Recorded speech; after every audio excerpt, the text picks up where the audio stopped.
Yo, what's going on, guys? Winter Kills here, and welcome to a brand new Locals feature match. Here we are in round 2 for the week, and we've got DDDs on the left versus Cyber Dragon on the right. And the player on the left is the same player that you guys have seen play B Trooper in the past. Is now on DDD, and he has been enjoying the deck quite a bit. And we do have a few DDD players at our Locals. So if you guys want to see more DDD content, I will try my best to have them on the feature more often, slightly more often. So yeah. And unfortunately, our DDD player did not open up Super Stellar, contract into Copernicus, getting hit with Imperm, forcing a set one pass type scenario. And we'll see our Cyber Dragon player lead with a copy of Emergency to go ahead and search out Core. Now, I don't know if you guys know this, but Cyber Dragon... we have a very loyal Cyber Dragon player base at our Locals, and this player here on the right is one of those players. There's another player as well that you guys have seen on here with the Infinite Impermanence mat, another loyal Cyber Dragon player. So we usually have at least 2 or 3 loyal Cyber Dragon players at our Locals at any given time. So yeah, Cyber Dragon will be pretty common for a while and has been for a while.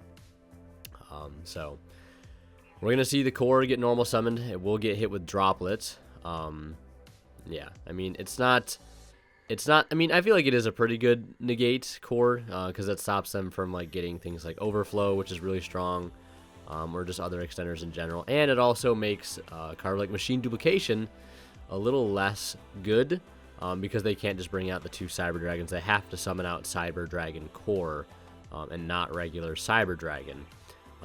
It might make a little bit of a difference here, but, you know, he just gets free 2 bodies to link off with or do whatever. So you certainly can't complain about that.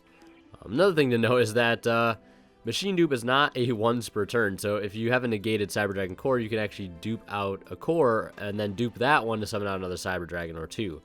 Because that one will not have its effects negated. And I wouldn't be shocked here if we see our Cyber Dragon player go for an OTK, because if there's one thing the Cyber Dragon deck can do, it is OTK. But it can also set up a really strong going first turn board. You know, Infinity Dragoon with Overflow or Summon Limit in games 2 and 3, because the deck can play under Summon Limit pretty well. But yeah, we're going to see him go into the Anaconda here and dump the Red Ice Fusion. And as he does that, let's take a look at the poll results. A little late, I know. But let's see who you guys thought was going to win. About 2.4k votes, and 66% going to DDD, and the remainder going to Cyber Dragon.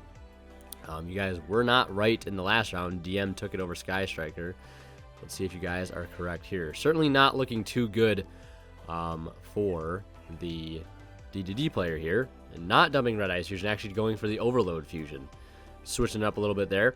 And this makes much more sense because, I mean, going for the Rampage Dragon, I think is going to secure the OTK. Because it can attack, I believe, 3 times. And it is at 2100, so 21, 21, 21, plus another 21. Yeah, that's like 8400 damage right there before the Core and Anaconda even attacks. And unfortunately for our DDD player, that Copernicus has 0 attack. He could also do him a little dirty and possibly just leave him at less than 1000, and then, you know, let him burn himself in the standby phase. One of the things I always didn't like about DDD, I mean, I love the deck, don't get me wrong. Like, I will be playing it again in the future. I know a lot of people want me to cover it. We will be covering it at One Deck 1 month in the future. I just got to build up the courage to start doing Sword Soul, because I said I was going to do it. I still want to do it. I want to get it out of the way. It might not be the most interesting, but I want to get it out of the way because it's a deck that I invested money into, and I'd like to play it. And yeah, here comes the OTK. Yeah, Cyber Dragon taking that one pretty easily. Imperm on Copernicus, being pretty strong there. Probably just one of those hands where, you know, it's very fragile. If the normal summon gets hit, and you don't have any extenders, you don't have any extenders. I've experienced that a lot of times. You know, even playing something like Speedroid, you know. A lot of one-card combos you can play through hand traps quite easily. But you know, if you open a hand of Marble plus 4 hand traps and they imperm your Marble Machine, maybe it's not the right call in general, but, you know, it just happened to work out for them then and there. But we are into a Game 2 situation. If you guys want to support the channel via other means than just watching, consider using my discount code at Imperium Duelist in the link below. Winter Kills 10 off, or using the affiliate links I have to TCG Player or the Coldest Water, also at the links below. So we're going to see our Cyber Dragon player be made to go first here. I was talking to our D2D player a little bit after this, and I think the main reason he wanted to go second here was the fact that he felt like he'd be in a pretty good position to go into the board, playing the droplets and the dark rulers, being able to out the board no problem. I think that was the mindset there. Also having the extra card, of course, doesn't hurt going second. And we're going to see him go into Nova, then into Infinity. Nova, of course, using its revival effect. And I do see a copy of Dark Ruler in the opening hand here for our DDD player, so I guess that logic is going to work out here for him. Having sort of 6 going second board breaking cards does help out a lot. Not to mention the DDD deck, I feel like, can break boards a little bit as well. He's playing Dog, things like Orthos, good removal cards. DD Dog, surprisingly a really solid card. Which reminds me, I do need to order a copy of DD Dog. I also still need to get another copy of the Deus Machina. I think I only have one of those. I have everything else for DDD, but just not another Xyz and DD Dog. My Divine King Rages actually came in today. I ordered a set. I know you only need one, but I figured I'd grab a set just in case. Ever need to play more than one, because the card is pretty damn good. And it's really great to see DDD finally get a spotlight again, just after so many years, but I digress. We're going to see him link into the Anaconda after Core grabbing that Search of Overflow and dumping Red Eyes Fusion here, of course. That's your Fusion alternative going first. You have Overload going second. Works out beautifully here. Dumping the Dark Magician, dumping the Red Eyes, and did not open up either copy here. Love to see that. And we'll see him summon out the Dragoon, everybody's favorite purple man. And gonna have to play through Infinity, Dragoon, and an Overflow. That's the standard end board here for Cyber Dragon, at least at our locals. Standard go-to board, set 2, so something on top of that Overflow. Dark Ruler will do well to negate both the Dragoon and the Infinity. But he still has to worry about that Overflow in the back line, which could be a little annoying to deal with. And if he has any other cards like Summon Limit here, Summon Limits, that's really all I can think of. I don't think, there's no other. I mean, you could technically flip up There Can Be Only One here, which would also cripple DDD entirely, because everything is Fiends. Something I just seemingly can't escape with decks that I like playing is they all lose to There Can Be Only One. Sword Soul, Sword Soul maybe is an exception, but no, Sword Soul is definitely not. Everything is Worm for the most part, at least when you're trying to get off the ground. Speedroid, DDD, Fiends, Machines, Murincest, Cybers. What is this? This is why I hate There Can Be Only One, because it just ruins Earth Machine. Again, every deck that I love playing, it just absolutely shits on, and it's so annoying. So we will see a Copernicus here. It's going to go ahead and resolve. I see a copy of DD Cerberus and also Divine King Rage in the opening hand here. Couldn't see what the other cards were. He's going to go ahead and dump a Swirl Slime. Rage actually has a really solid effect where it's on field. You can make it so your opponent can't activate cards in their hand or in their hand or field. I'm pretty sure.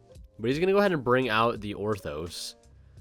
And Orthos can go ahead and actually, I believe, pop back row by popping it. And that might be its scale effect. I'll go ahead and pull it up really quick. But we'll see if our Cyber Dragon player has a response.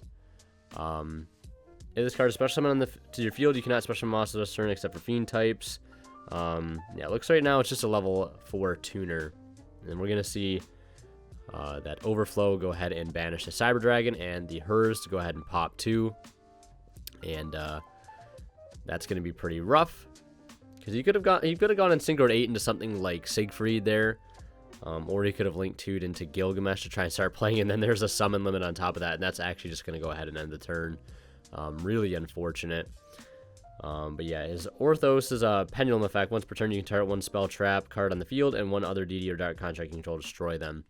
So that could come up very clutch here to out the summon limit, but that Orthos is already long gone, and really has no way to get it back outside of Thomas, I believe. And we're going to see another Dark Ruler get slapped down after our Cyber Dragon player just swings in and sets another back row.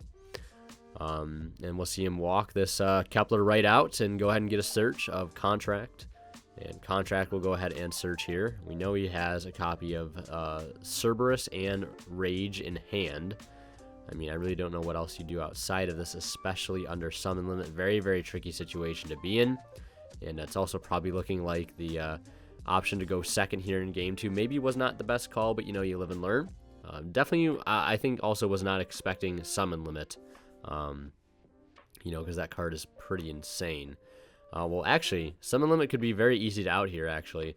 We're going to see him go ahead and add the Thomas off of the, or we'll go ahead and add the Orthos back off of the Thomas that he would search off the gate, and then we'll see him activate Orthos.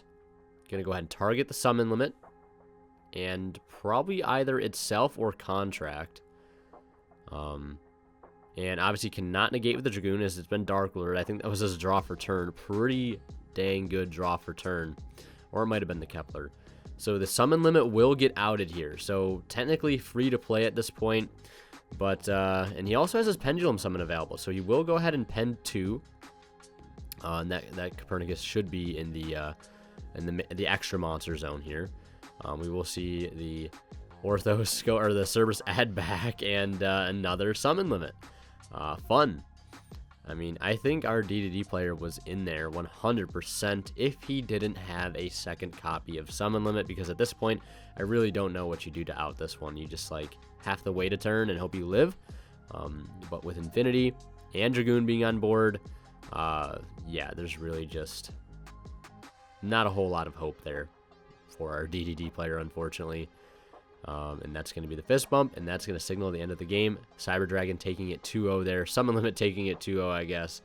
At least helping out a ton in game 2. But if you guys want to see more of my content, click on one of the videos on the bottom of the screen right now. And last but not least, a huge shout out goes to our Divine Level channel members, and they are Tweeter0226, Ponystar, Cadillac84, Keith Sidgers, and Black Ninja Money. Thank you guys so much, as always, for your extremely generous support of the channel.